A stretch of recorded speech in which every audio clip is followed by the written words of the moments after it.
menyampaikan apapun, kita ada dalam rel-rel yang kita harus tahu batasan.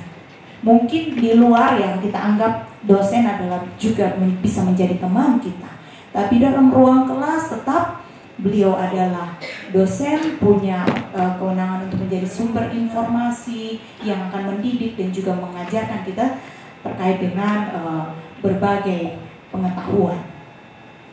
Nah, teman-teman, pada prinsipnya bahwa semua jaminan regulasi yang kita kenal, kita tahu tadi, itu juga punya prinsip kebebasan berpendapat, teman-teman.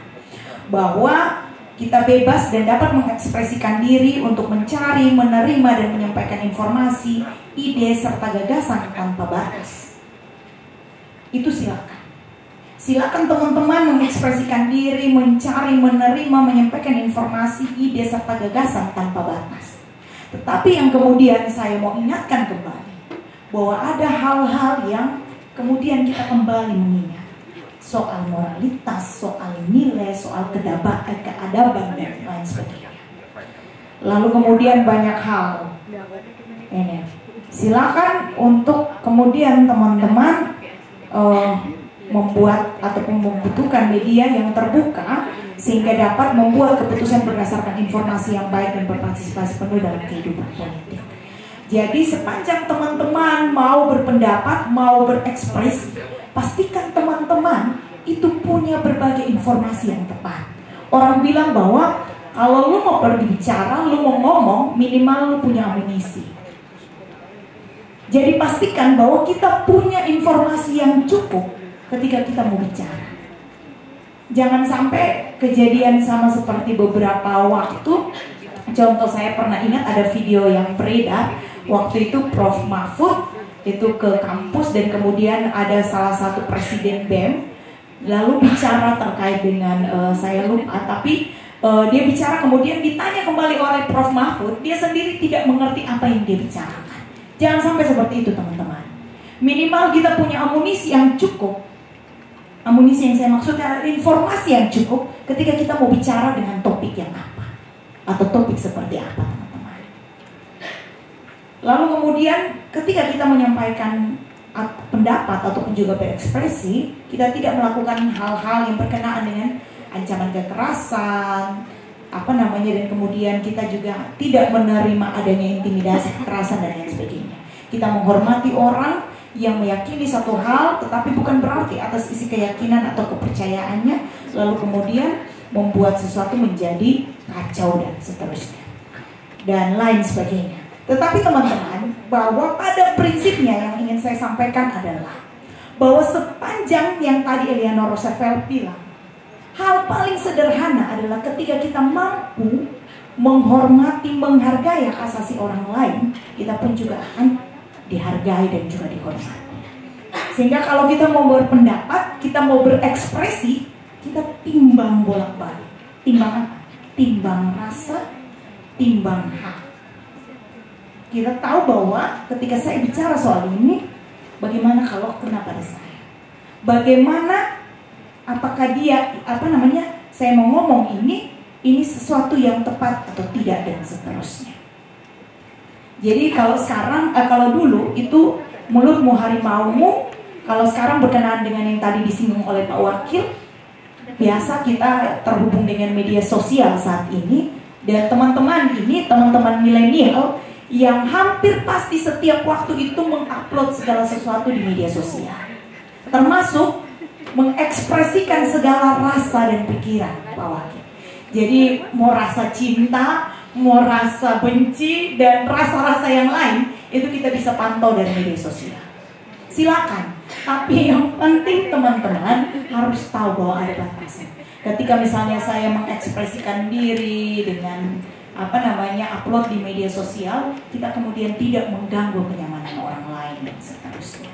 Ini juga menjadi penting. Atau kemudian kita mengupload hal-hal yang dia tidak valid dan kemudian dikategorikan sebagai hoax dan lain sebagainya, itu juga mengancam kembali diri kita. Jadi pastikan bahwa mau menyampaikan sesuatu itu pastikan valid, datanya itu valid, benar atau tidak dan lain sebagainya.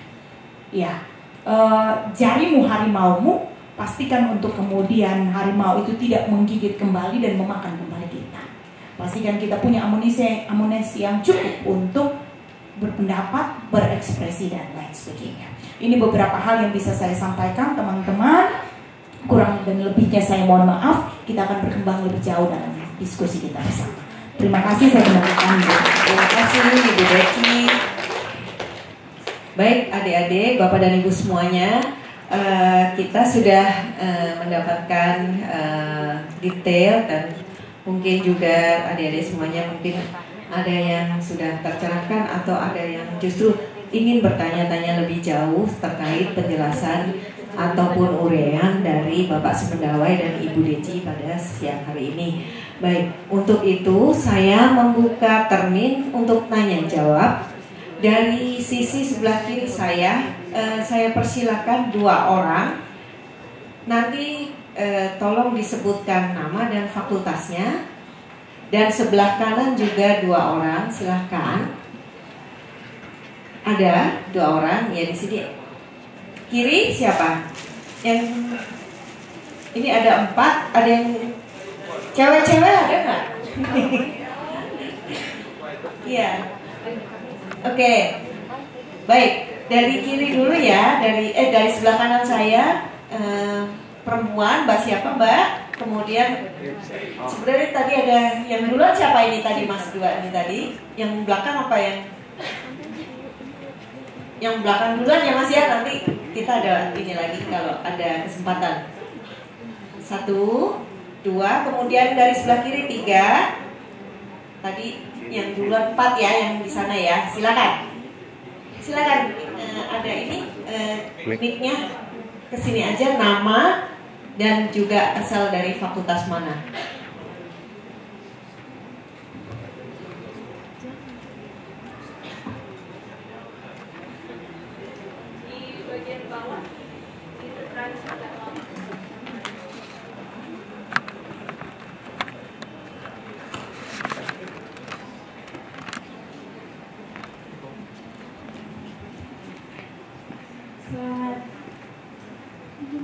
Selamat siang untuk kita semua.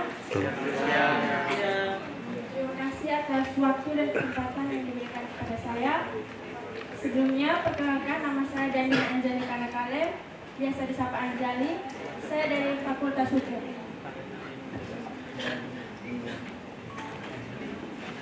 Oke, terima kasih. Saya ingin bertanya terkait dengan kita sekarang di era kita sekarang sering menggunakan media sosial sebagai perantara untuk saling memberikan informasi atau menyampaikan saran atau pendapat untuk diri kita bahkan untuk orang lain. Contohnya salah satunya yaitu baru-baru terkait dengan di salah satu aplikasi media sosial, contohnya di TikTok, lebih tepatnya TikTok. Ada seorang tiktokers asal Lampung yang mengkritik pemerintah Lampung terkait dengan salah satunya infrastruktur yang ada di Lampung. Lalu tiktokers tersebut dikecam oleh pemerintah Lampung, bahkan dilaporkan kepada polisi terkait dengan undang-undang ITE. Yang ingin saya tanyakan di sini, kita sebagai pengguna media sosial, jika kita ingin menggunakan media sosial sebagai alat atau media untuk menyampaikan pendapat terkait dengan kasus yang tadi, apakah yang salah dari Bima tersebut atau dari tiktokers tersebut, media yang dia gunakan, apakah seharusnya dia mengkritik pemerintah itu secara langsung, apakah dia menggunakan media sosial itu merupakan hal yang salah, atau orang yang dia kritik itu salah, apakah seharusnya dia mengkritik masyarakat biasa saja, apakah mengkritik pemerintah itu merupakan hal yang tidak baik. Terima kasih. Ya, terima kasih. Saya kumpulkan dulu ya. Nomor 2 tadi siapa? Ya, silakan.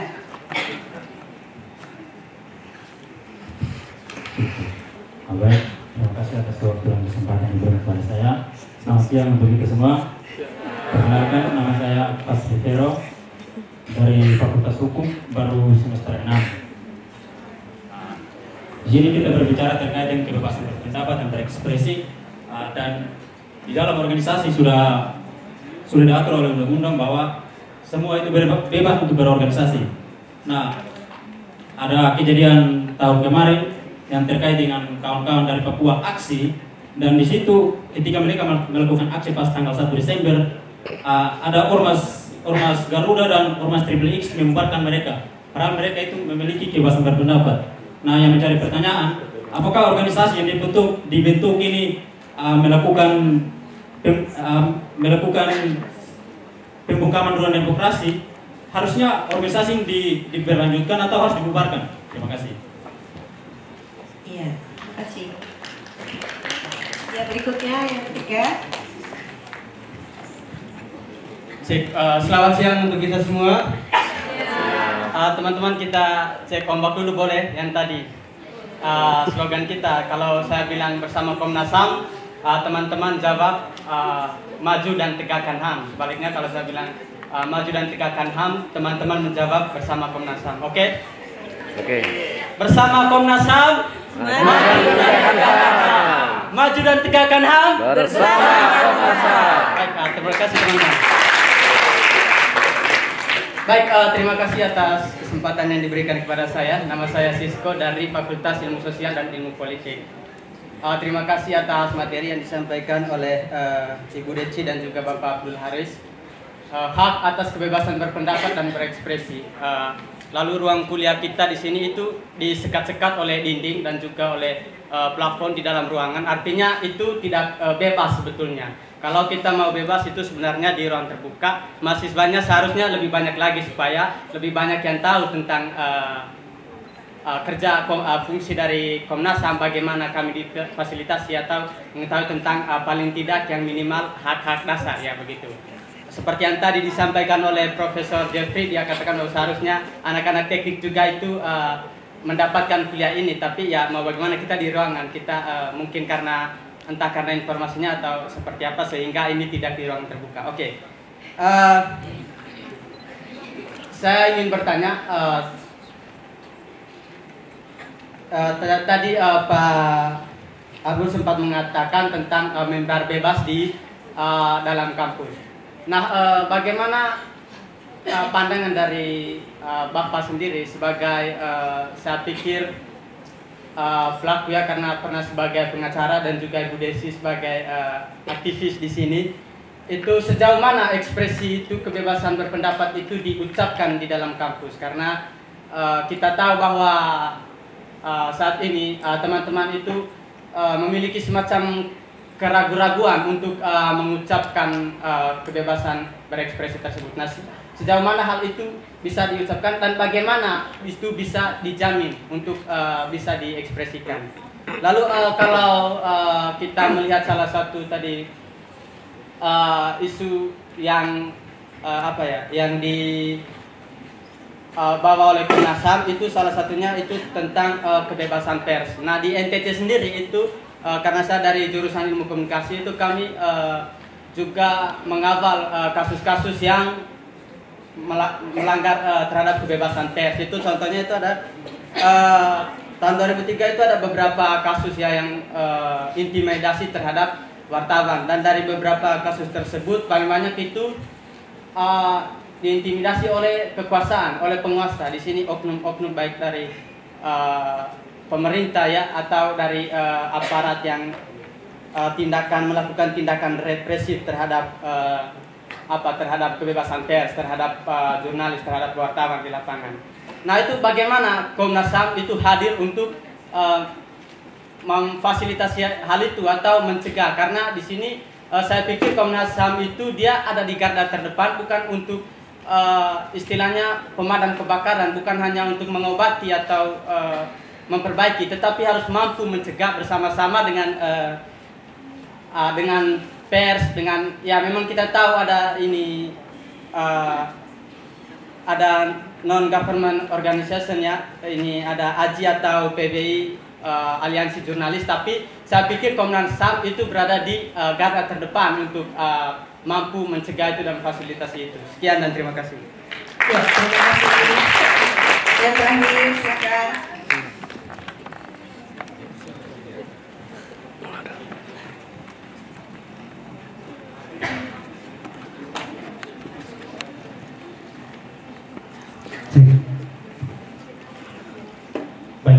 kasih untuk kesempatan yang diberikan kepada saya.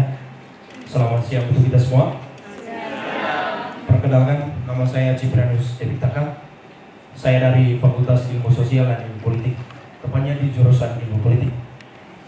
Yang pertama, hak berpendapat diperkuat dalam perundang-undangan yang dalam bentuk perubahan ya.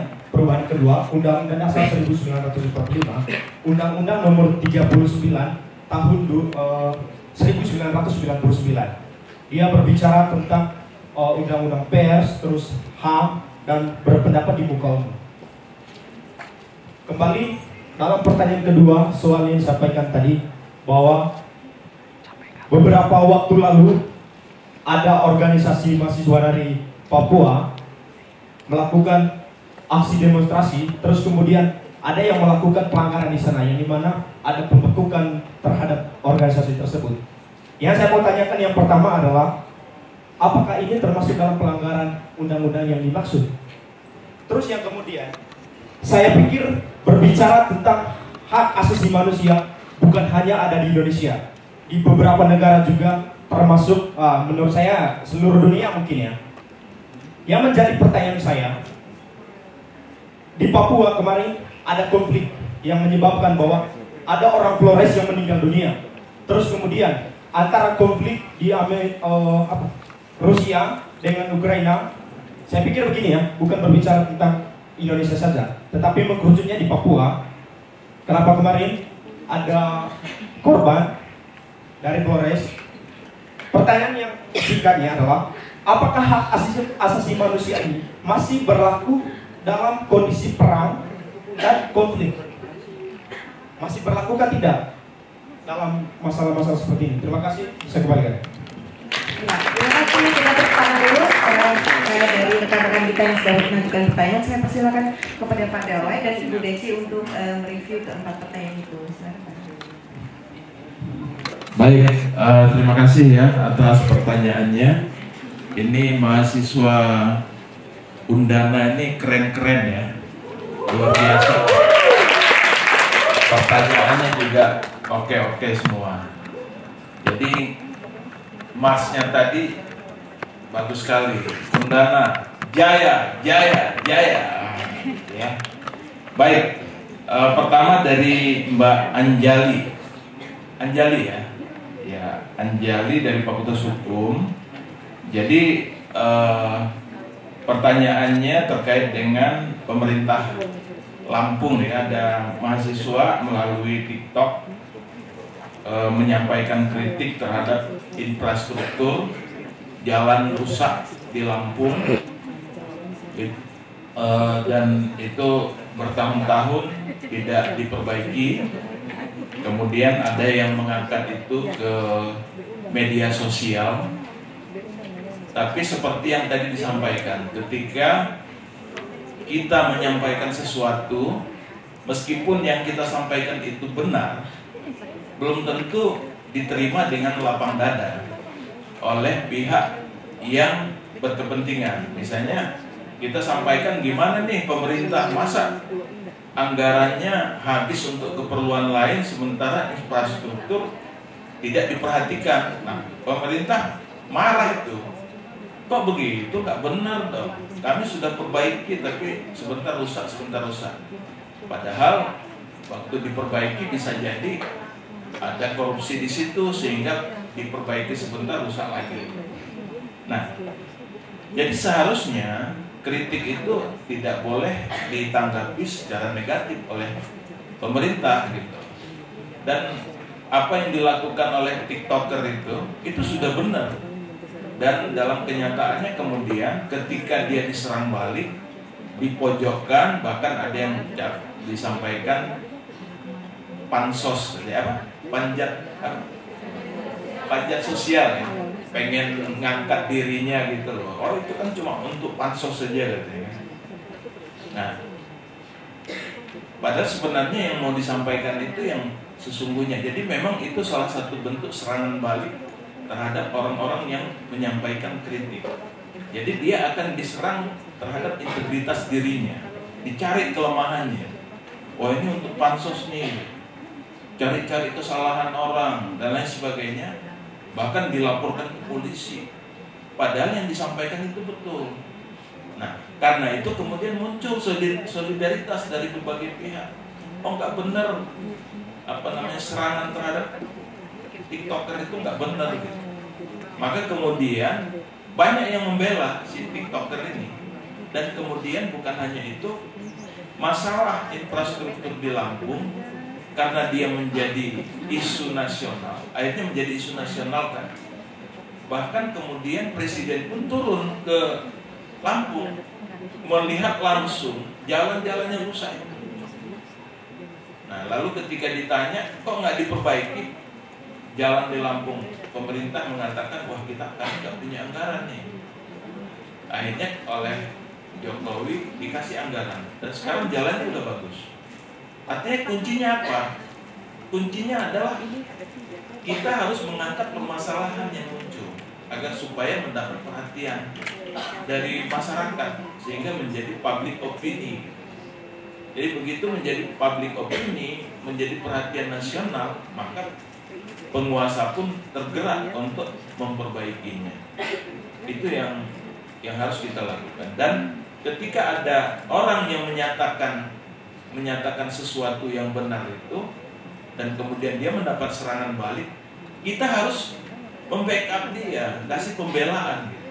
Seperti tadi saya contohkan misalnya Prita Mulyasari. Ketika dia diserang balik oleh rumah sakit, solidaritas muncul. Ada yang nyumbang uang Rp1.000, Rp500 sampai terkumpul ratusan juta. Itu bentuk-bentuk solidaritas. Jadi kebebasan berekspresi, kebebasan berpendapat ini tidak bisa hanya diperjuangkan sendiri oleh orang-orang tertentu, tapi kita semua. Bahkan hampir semua agama saya katakan, saya kira mengajarkan untuk kita menyatakan sesuatu yang benar. Meskipun kebenaran itu kadang-kadang pahit. Makanya ada yang mengatakan, katakanlah yang benar itu walaupun pahit. Nah, itu kebebasan berekspresi itu seperti itu. Nah, jadi kalau dikatakan bahwa apakah hanya boleh mengkritik orang biasa, penguasa itu tidak boleh dikritik, yaitu malah keliru. Yang benar itu adalah kita menyampaikan kritik kepada siapapun yang menurut kita tidak benar gitu. Meskipun juga cara kita mengkritik juga kita harus perhatikan. Karena kan tetap ada istiadat yang juga harus kita perhatikan. Kemudian nilai-nilai budaya yang juga kita perlu perhatikan. Jadi seperti itu. Jadi yang solidaritas itu menjadi penting. Jadi untuk mendukung mereka-mereka yang punya keberanian. Kalau dia hanya sendiri, begitu dia diserang habis, dan itu akan menjadi presiden buruk untuk yang lain. Akhirnya yang lain nggak berani. Tapi begitu ada yang berani, kemudian diserang oleh pihak lain, dan kita sama-sama membackup dia, kasih solidaritas, akhirnya nggak serangan itu mentah gitu ya, maka akan ada lagi orang lain yang punya keberanian untuk menyampaikan, mengekspresikan kebenaran tersebut. Itu kira-kira ya Mbak Anjali. Kemudian yang kedua Mas Vero ya. Mas Vero ini terkait dengan kebebasan berorganisasi. Jadi saya kira kebebasan berorganisasi itu juga kan dimaksudkan untuk membangun suatu, jadi freedom for assembly, freedom to create organization.